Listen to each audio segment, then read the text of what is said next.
आज आपण करणार आहोत बटाट्याची रसरशीत भाजी। कढईमध्ये तेल, मोहरी, जिरी, कढीपत्ता, 2 मोठे कांदे बारीक चिरलेले, कांदा लाल होईपर्यंत परतून घ्यायचा। त्यानंतर हिंग, लाल मिरची पावडर, कांदा लसूण मसाला, कोथिंबीर हे सगळं टाकून व्यवस्थित परतून घ्यायचं। बटाट्याच्या उभ्या फोडी करून स्वच्छ पाण्याने धुवून त्या पण व्यवस्थित परतून घ्यायच्या।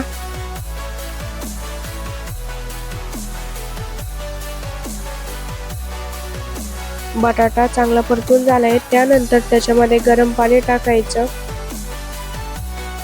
2 चमचे शेंगदाण्याचा कूट,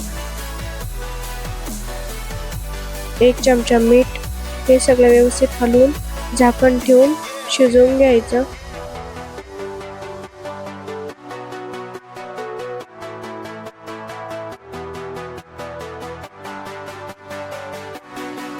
बटाटा पण शिजला आहे, त्यावर थोडीशी कोथिंबीर टाकून तुम्ही पाहू शकता झाली आहे आपली बटाट्याची रसरशीत भाजी।